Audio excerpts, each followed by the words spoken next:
앞서 문맥을 보면 이 가브리엘 천사는 그 사가랴에게, 그러니까 세례 요한의 아버지인 사가랴에게 나타나서 요한의 출생을 예고했죠. 그런데 6개월 뒤에 다시 이제 마리아를 찾아가서 마리아에게 예수님의 탄생을 예고하는 겁니다. 그래서 누가복음 1장에는 세례 요한의 탄생과 예수님의 탄생이 나란히 기록되어 있어요. 그런데 이 두 가지 사건을 가만히 비교해 보면 굉장히 유사점이 많다는 것을 알게 됩니다.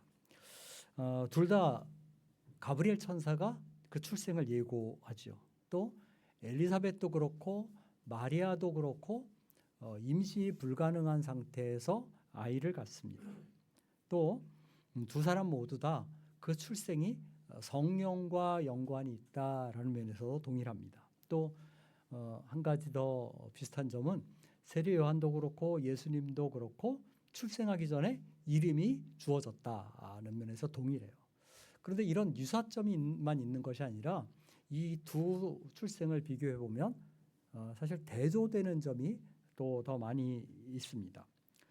예를 들면 세례 요한은 제사장 가문인 사가랴에게서 태어납니다. 그리고 예수님이 그러니까 세례 요한이 태어나는 곳은 그 당시 이스라엘의 종교와 정치 문화의 중심지라고 할 수 있는 예루살렘입니다.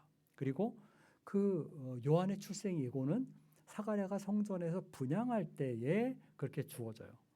그런데 예수님의 출생 예고는 전혀 다릅니다. 당시는 사람들이 전혀 주목하지 않았던 시골 변두리라고 말할 수 있는 갈릴리 나사렛에서 그 탄생 예고가 주어져요. 또 나사렛의 이름 없는 소녀인 마리아에게 주어집니다.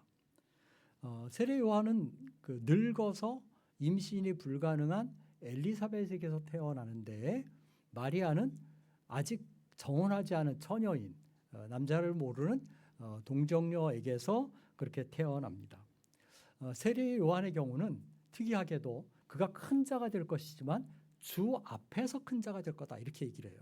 그런데 예수님의 경우는 주 앞에라는 말이 없이 그냥 큰 자가 될 것이다 라고 말하는 것을 봅니다. 세례 요한은 모태로부터 성령의 충만함을 입죠. 우리가 이제 아이를 가지면 늘 마음에 소원함 품는 것이 요한 같은 그런 아이가 되면 참 좋겠습니다. 이런 마음을 갖죠. 그래서 어머니의 태중에서부터 성령이 충만했다 그래요. 그런데 예수님은 출생 자체가 성령에 의한 출생입니다.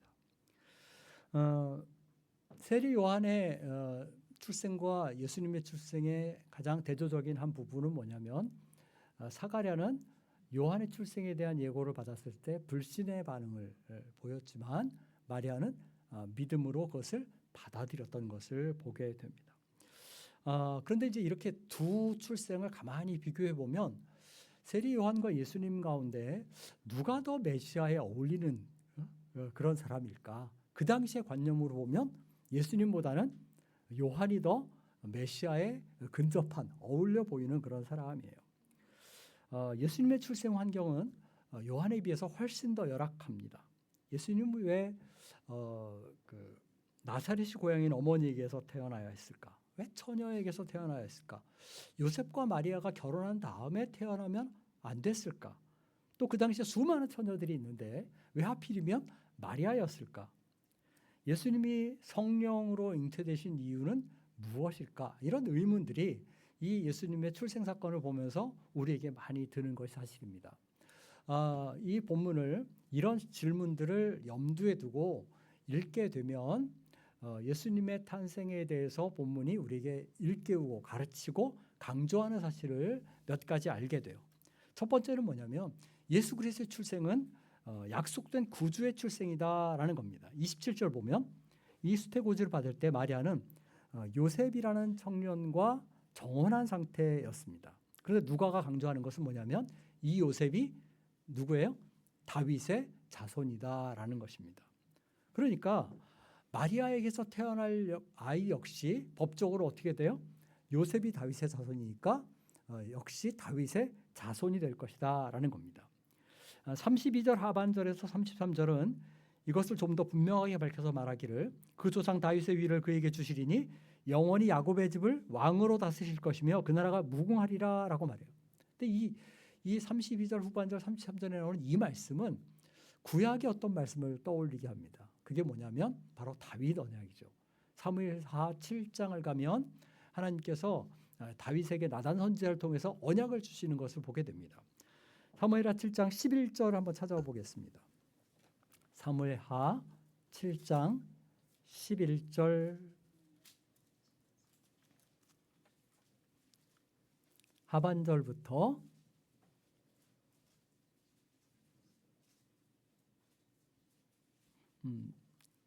마지막 단락부터 읽겠습니다. 11절, 12절, 13절 읽습니다. 시작. 여호와가 또 내게 이르노니 여호와가 너를 위하여 집을 짓고 내 수완이 차서 내 조상들과 함께 누울 때 내가 내 몸에서 날 내 씨를 내 뒤에 세워 그의 나라를 견고하게 하리라.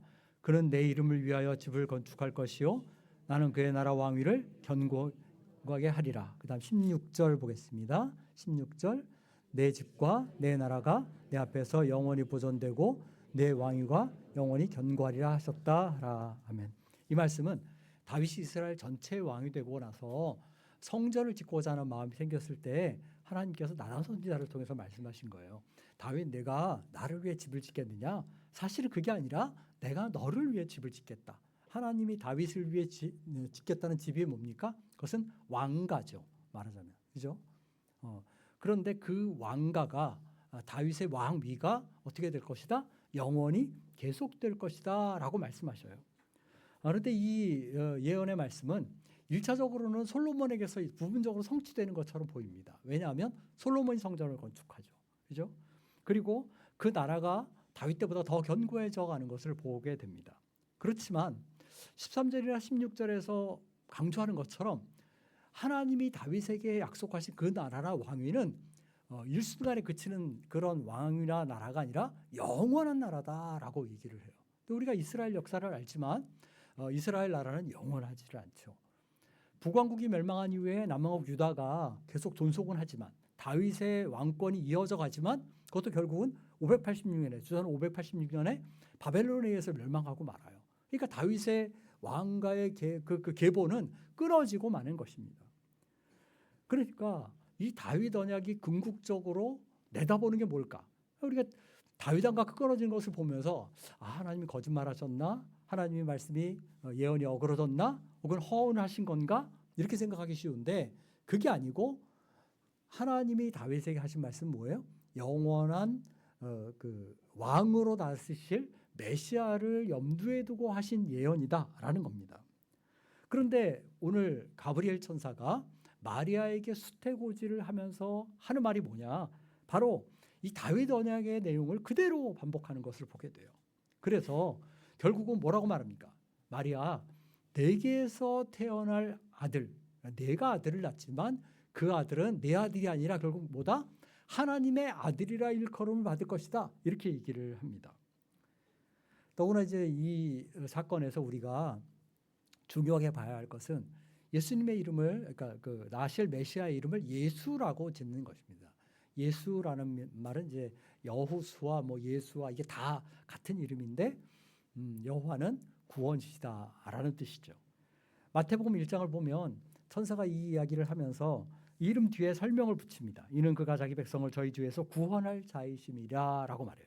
그러니까 예수라는 이름을 가진 이 태어날 아기는 단순한 한 인간이 아니라 약속된 구주시다라는 겁니다. 오늘 본문 34절을 보면 마리아가 이렇게 말합니다. 천사에게 말하되 나는 남자를 알지 못하니 어찌 이 일이 있으리까? 라고 말해요. 마리아가 잉태할 때 처녀였다. 남자를 알지 못하는 동정녀였다라는 것을 강조합니다. 그런데 이것 역시 구약의 예언을 그대로 생각나게 하는 말씀이에요. 어떤 말씀이에요? 이사야 7장 14절. 처녀가 잉태하여 아들을 낳을 것이요 그 이름을 임마누엘이라 하리라 라는 말씀입니다.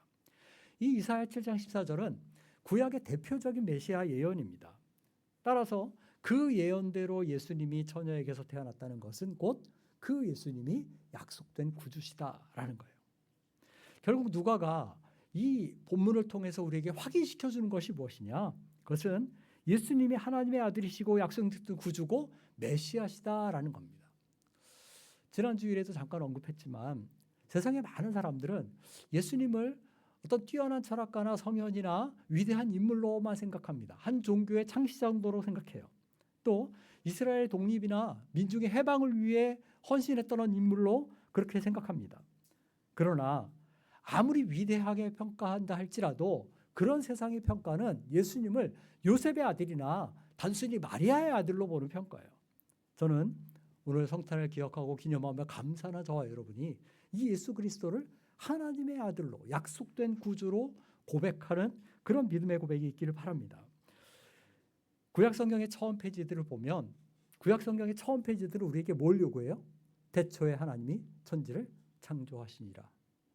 그러니까 구약의 첫 페이지들은 우리에게 뭘 요구하냐면 창조주 하나님을 믿고 인정할 것, 고백할 것을 요구해요. 신약의 처음 페이지들, 복음서의 첫 페이지들은 우리에게 뭘 요구합니까? 예수 그리스도가 우리에게 약속대로 오신 구주시다, 왕이시다라는 것을 인정하도록 그 고백을 요구합니다. 이걸 인정하고 고백하지 않으면 우리는 앞으로 더 나아갈 수 없어요. 더 이상 우리의 신앙이나 삶에 진보가 있을 수가 없습니다.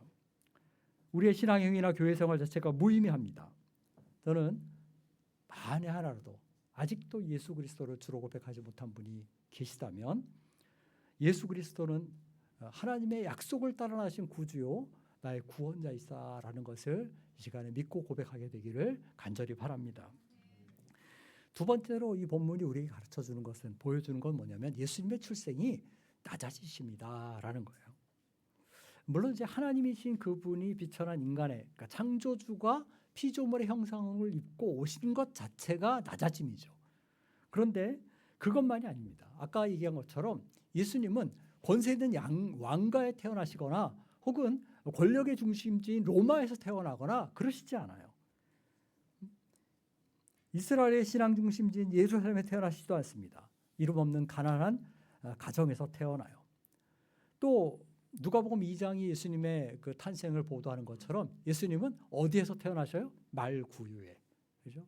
태어나셔서 말구유에 누이십니다.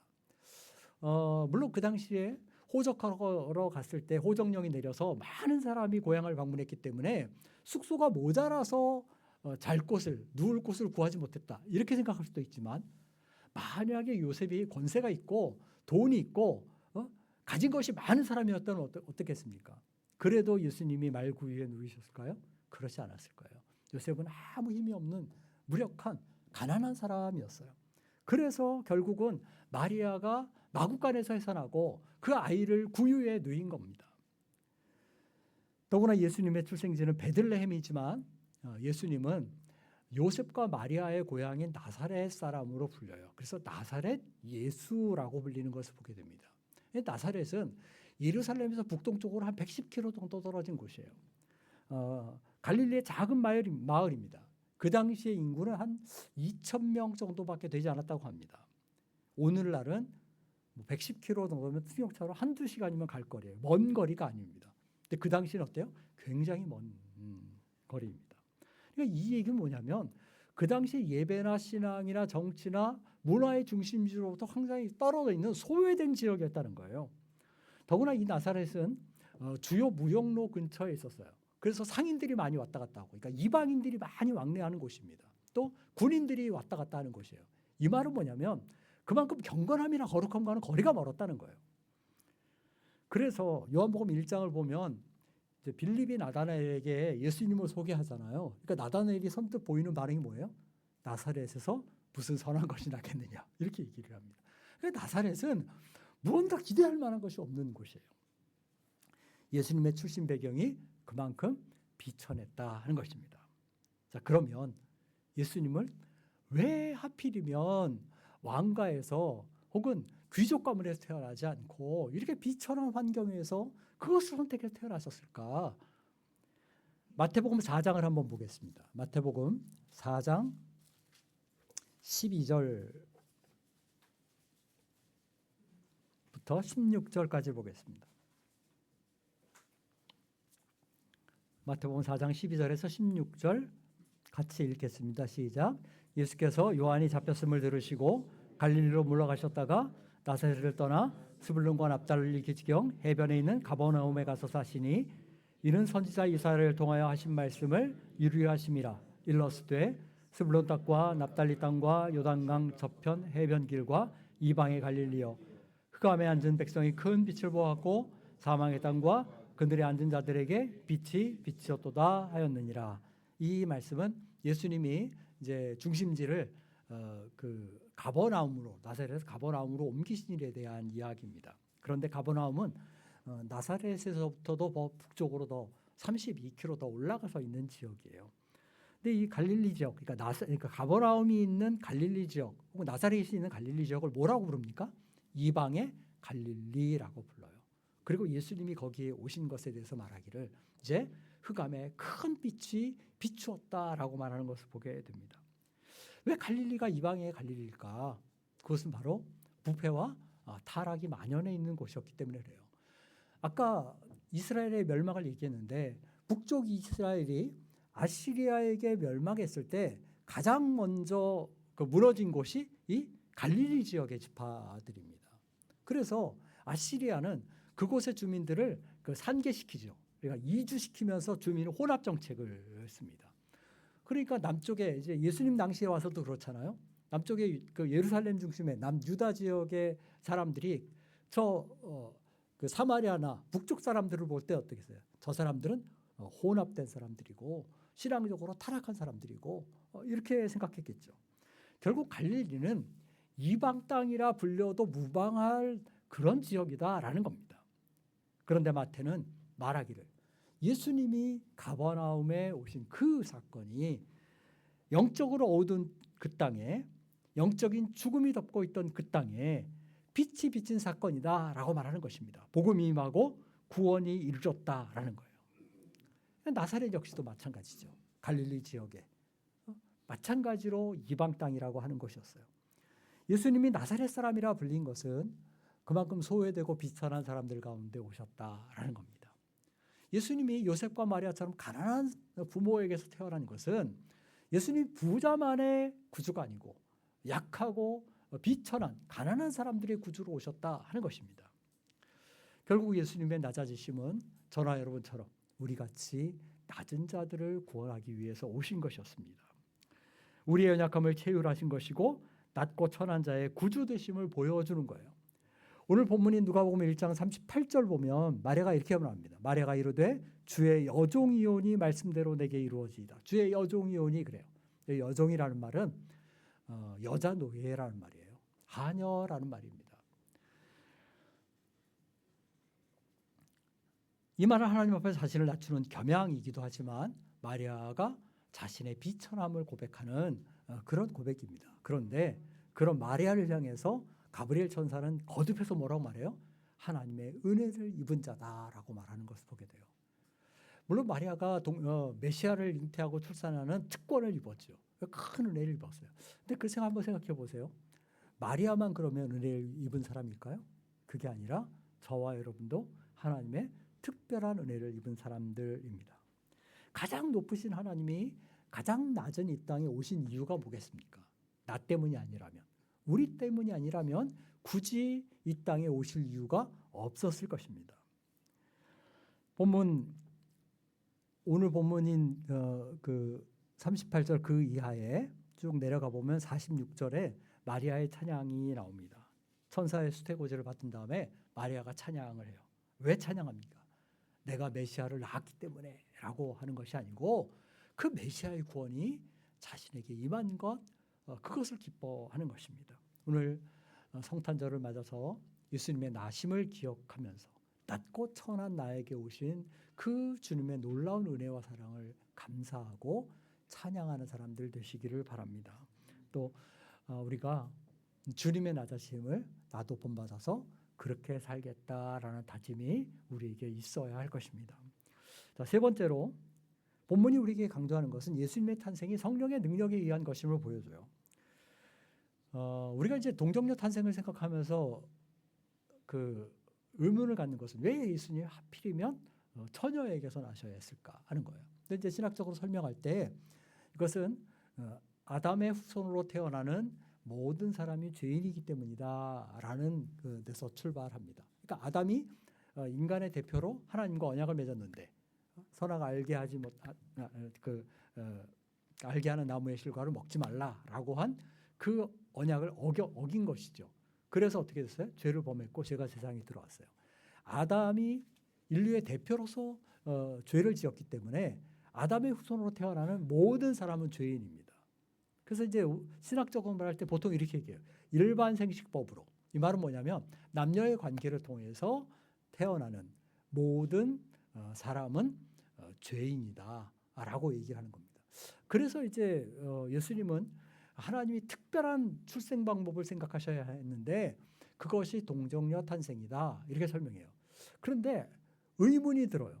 아니 요셉에게서만 안 태어나면 죄인이 안 되나?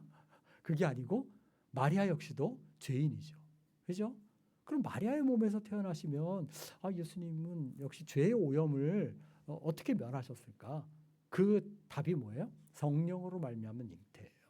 사실은 동정녀 탄생보다 어떤 면에 더 중요한 것은 성령으로 말미암는 잉태입니다. 성령께서 메시아를 여자의 몸을 통해 인간으로 태어나게 하시되 죄에 오염되지 않도록 보호하신 거예요. 그래서 35절에 마리아가 내가 남자를 모르는데 어떻게 이런 일이 있겠습니까? 그러니까 가브리엘 천사가 뭐라고 말합니까? 천사가 대답하여 이르되 성령이 내게 마시고 지극히 높으신 이의 능력이 너를 덮으시리니 이러므로 나실 바 거룩한 이는 하나님의 아들이라 일컬어지리라 라고 말합니다. 가브리엘은 이 동정녀 탄생이 어떤 과정을 통해서 어떤 프로세스로 일어나는지 자세히 설명하지 않아요. 그죠? 언제 어느 시기에 정확히 어떤 방식으로 그 생명의 잉태가 일어나나 그것을 말하지 않습니다. 그러나 다만 중요하게 강조하는 것은 뭐냐면 그 일이 성령으로 말미암은 것이다. 하나님의 능력이 덮을 것이다 라고 말합니다. 그래서 그 다음에 뭐라고 말합니까? 35절에 마지막에 나실 바 그 하나님의 아들은 뭐라고 불린다고요? 거룩하니다. 이렇게 불려요. 성령으로 말미암아 잉태되는 예수 그리스도는 거룩하니다. 이 말은 죄로부터 자유로운, 죄에 오염되지 않은 그런 분이다라는 겁니다. 죄와 무관한 분이시라는 겁니다. 그래서 히브리서 저자가 뭐라고 말하냐면 예수 그리스도는 모든 면에 우리와 같이 되셨고 그래서 우리를 채울하시는 분이시지만 다만 한 가지 우리와 다른 것이 있는데 그건 뭐다? 죄가 없으시다라고 말하는 겁니다. 이건 하나님의 신비요 기적입니다. 당사자인 마리아도 이 일이 어떻게 일어난지 알지 못했어요. 인간의 상식과 이성으로는 있을 수가 없는 일입니다. 이 동정녀 탄생과 성령으로 말미암은 잉태는 우리가 성경의 말씀을 믿음으로만 받아들여야 할 사실이에요. 36절, 37절에서 천사는 마리아를 향해서 말하기를 내 친족 엘리사벳도 늙어서 아들을 배웠다라고 말합니다. 그러면서 하나님의 말씀은 능치 못하심이 없다라고 말하는 것을 보게 됩니다. 하나님이 천지를 창조하셨다라는 말씀을 믿으면 사실 창세기 1장 1절 믿으면 마태복음이나 마가복음이나 누가복음이나 요한복음의 그 서두에 나타나는 메시아 탄생의 사건은 믿지 못할 이유가 없어요. 창조주인 하나님이 만물의 주권자이신 하나님이 행하지 못할 일이 없으신 겁니다. 우리가 흔히 이제 나폴레옹이 한 말을 잘 생각하죠. 나의 사전에 불가능이 없다 이렇게 얘기를 합니다. 그러나 인간에게는 불가능투성이에요. 인간이 아무리 노력하고 애써도 이루지 못하는 일이 있어요. 그런 것이 뭐예요? 그 중에 하나가 동정녀 탄생 같은 것이에요. 그러나 하나님께는 모든 것이 가능합니다. 우리가 하나님의 역사와 하나님의 능력을 우리의 좁은 시야, 좁은 생각 속에 가두지 말아야만 합니다. 세리요한의 아버지 사가랴를 한번 생각해 보세요. 엘리사벳이 늙었는데 잉태할 것이다 그러니까 믿지 못하겠다는 반응을 보이죠. 결국 사가랴는 어떻게 돼요?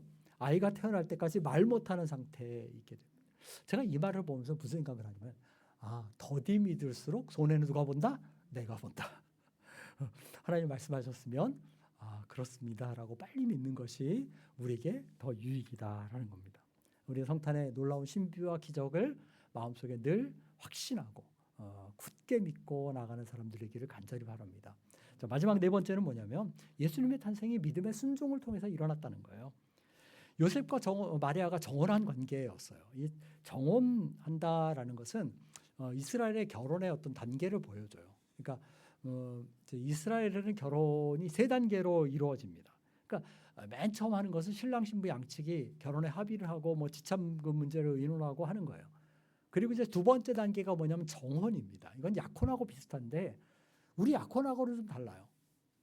정혼은 거의 부부관계와 마찬가지예요. 잠자리만 같이 하지 않지 실질적인 부부관계예요. 그래서 서로 자기 집에 거하지만 두 사람 부부로 인정된 관계입니다. 이 1년 동안을 정혼 관계로 지내게 돼 있어요. 근데 그 정혼 기간에 만약에 여자가 임신한 것이 드러나면 어떻게 돼요? 그런 불륜을 저지르는 것이죠. 그죠? 그래서 파혼이 되고 결국은 불륜 당사자들은 돌에 맞아 죽게 되어 있습니다. 그래서 이제 마태복음에 보면 요셉이 마리아의 임신 사실을 갖고 어떻게 해요? 가만히 끊고자 했다. 조용히 파혼하고자 했다. 그래서 요셉은 그래서 참 그 인격적인 사람이에요. 마리아에게 수치를 주고 그래서 돌에 맞아 죽게 하고 그렇게 하지 않고 일을 종용히 정리하려고 했던 것을 보게 돼요. 이런 상황을 보면 마리아의 임신은 그러니까 천사가 수태고지를 했을 때 마리아는 야 하나님이 나를 통해 일하시는구나 라고 마냥 기뻐할 수만은 없는 일이었어요. 왜 그래요? 자칫 잘못하면 자기는 만천하에 불륜을 행한 사람으로 공개가 되고 어쩌면 돌에 맞아서 죽을 수도 있는 그런 상황인 겁니다. 위험과 그 고난이 수치가 눈앞에 있는 상황이었어요. 그러나 오늘 본문 마지막 절에서 보는 것처럼 마리아는 주의 여종이오니 말씀대로 내게 이루어지리다 라고 말합니다. 이 마리아의 고백이 참 놀라운 것은 뭐냐면 이때 마리아의 나이가 그렇게 많지 않았다는 거예요. 이스라엘의 결혼은 10대에 이루어집니다. 그러니까 아마 빠르면 13살, 14살 조금 많이 잡으면 10대 후반 정도였다는 거예요. 근데 그런 그 작은 어린 소녀의 입에서 이런 위대한 믿음의 고백이 나왔어요. 그리고 그 순종을 통해서 하나님의 구원이 우리에게 임했던 것을 보게 됩니다.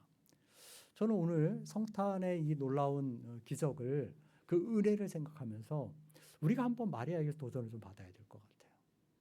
우리는 혹시 내게 유리할 때만 순종하겠다고 하지 않느냐 하는 겁니다. 우리가 주님의 뜻을 이루소서라고 말합니다. 내가 십자가를 지고 주님을 따르겠습니다 라고 말합니다. 또 찬양하기를 이 생명도 달라 하시면 이 생명을 십자가 위에 놓겠습니다 라고 노래합니다. 그런데 정말 그런 상황이 되면 마리아처럼 나도 순종하며 주의 뜻을 따르겠습니다 라고 고백할 수 있는가? 하나님은 오늘도 마리아처럼 주님의 뜻에 믿음으로 결단하고 순종하는 사람을 통해 그분의 일을 이루어 가셔요. 어떤 고난과 위험이 따르더라도 늘 주의 말씀대로 이루어지기를 내가 그렇게 순종하기를 다짐하고 결단하는 우리 한누리 가족들 되시기를 바랍니다. 우리가 해마다 성탄절을 맞죠. 그런데 이 성탄절은 그냥 왔다가 가는 것이 아니라 그때마다 우리에게 요구하는 것이 있어요. 그 첫째는 뭐냐면 처음에 말한 것처럼 우리에게 예수님에 대한 분명한 인식과 믿음과 고백을 요구합니다. 우리에게 나신 예수님이 거룩하신 하나님의 아들이다라는 것을 인정하고 다시 한번 확인하기를 요구해요. 두 번째로 성탄절은 우리에게 하나님의 한량없는 은혜를 깨닫게 합니다. 지극히 높은 보좌를 버리고 비천한 이 땅에 죽을 수밖에 없는 나를 구원하시기 위해 오신 그 주님의 큰 사랑을 상기하게 하고 나도 주님처럼 낮아지고 섬기는 길을 가겠습니다라는 다짐을 하게 합니다. 세 번째로 이 성탄절은 우리가 하나님의 능력과 약속을 신뢰할 것을 요구합니다. 약속하신 하나님은 반드시 이루시는 하나님이고 능하지 못하신 일이 없는 분이다라는 것을 알게 해요. 마지막 네 번째는 우리 역시도 마리아처럼 믿음으로 순종함으로 하나님의 뜻을 이루는 사람 되기를 다짐할 것을 요구합니다. 이런 고백과 은혜와 감사와 찬양이 우리 한누리 가족들에게 가득하기를 간절히 바랍니다. 기도하겠습니다. 하나님 아버지 감사합니다. 주께서 오늘 성탄절을 맞아 주님 오심을 기뻐하고 감사하면서 주의 말씀이 우리에게 가르치시는 주님 오심의 의미를 다시 한번 되새기게 하시니 감사합니다. 예수 그리스도가 나의 왕 나의 주님임을 고백하면서 우리에게 언약을 이루신 신실하신 하나님의 그 약속과 능력을 의지하여 늘 믿음으로 순종하기를 다짐하는 우리들 되게 해주시기를 기도합니다. 아버지 하나님, 이 성탄의 기쁜 소식이 우리에게만 머물지 아니하고 우리의 이웃들과 가족들에게 또한 번져나갈 수 있도록 도와주시옵소서. 우리가 입술로만 아니라 삶으로 예수 그리스도의 어떠하심을, 하나님의 놀라우심을 증거하는 사람들 되게 하옵소서. 감사하며 예수님 이름으로 기도합니다. 아멘.